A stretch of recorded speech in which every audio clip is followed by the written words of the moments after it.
Hi friends, ഇന്ന് ഞാൻ തമിഴ്നാട്ടിലെ ദോശ നിങ്ങൾക്കൊന്ന് പരിചയപ്പെടുത്താമെന്ന് വിചാരിക്കുന്നു. 1/2 കിലോ പച്ചരി എടുക്കുക, 1/2 കിലോ പുഴുക്കലരി എടുക്കുക.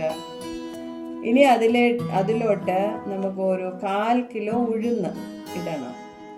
ഒരു 1/4 കിലോ ഉഴുന്നെടുക്കുക. അതിലേക്ക് ഒരു കുറച്ച് ഉലുവ ഇടണം. ഇനി ഇതൊക്കെ നന്നായിട്ട് കഴുകി വെള്ളം ഒഴിച്ച് ഒരു 2 മണിക്കൂർ കുതിർക്കാൻ വയ്ക്കണം. ഇതെല്ലാം കൂടെ അരച്ചെടുക്കണം. ഫസ്റ്റ് നമ്മൾ ഉഴുന്ന് തനിയെ അരച്ചെടുക്കണം.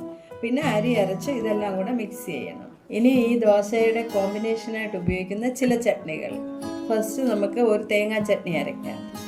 ഏകദേശം 1 മുറിയോളം തേങ്ങ. ഇവിടെ തേങ്ങ ആരും ചുരണ്ടാറില്ല. ഇവിടെ മാക്സിമം ഇങ്ങനെ കട്ട് ചെയ്താണ് തേങ്ങ എടുക്കുന്നത്. ആ തേങ്ങയ്ക്ക് സമമായിട്ട് കടല, ഇവിടെ തമിഴ്നാട്ടിൽ ഇതിന് പൊട്ടുകടല എന്ന് പറയും.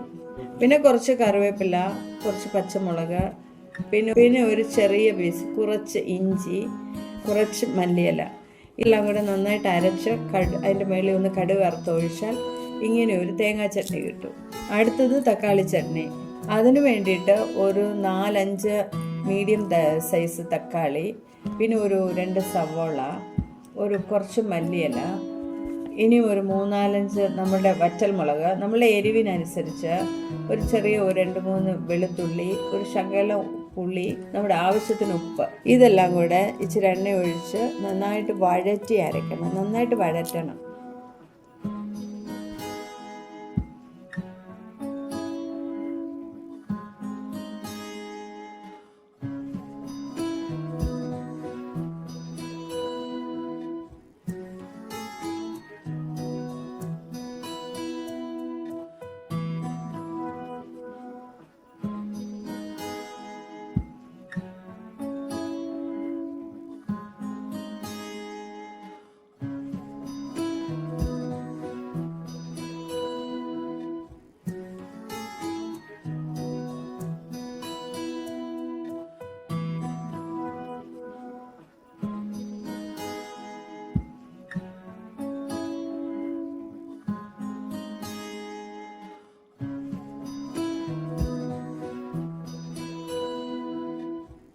ഇതെല്ലാം കൂടെ നന്നായിട്ട് വഴറ്റി അരച്ചു വരുമ്പോൾ അതിൻ്റെ മുകളിലോട്ട് കുറച്ച് നന്നായിട്ട് കടുക് വറുത്ത് ഇച്ചിരി ഒഴിക്കണം.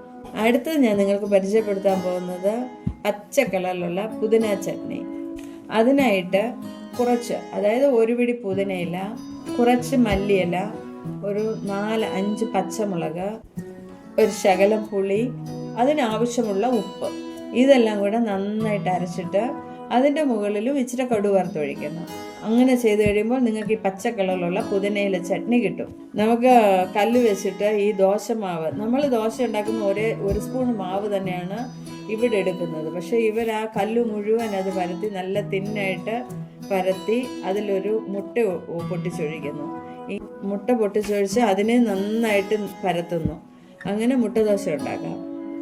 ഇവിടെ ഇഡലിപ്പൊടി എന്ന് പറയുന്ന ഒരു പൊടിയുണ്ട്, അത് അതിൻ്റെ മേളിലിടും. നമുക്ക് അവിടെ ഇഡലിപ്പൊടി കിട്ടത്തില്ലെങ്കിൽ നമുക്ക് ഇച്ചിരി കുരുമുളക് പൊടി അതിൻ്റെ മേളിൽ വിതറി കൊടുക്കാം.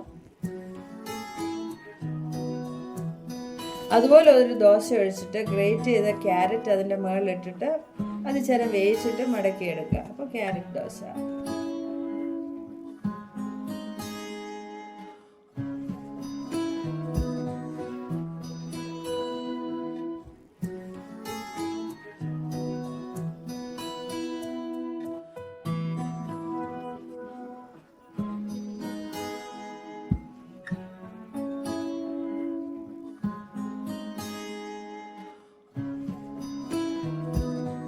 അപ്പോൾ നമുക്ക് ദോശകളിലും പച്ചക്കളർ ചട്നിയും ചുമന്ന കളർ ചട്നിയും തേങ്ങാ ചട്നിയും കൂട്ടി കഴിക്കാം.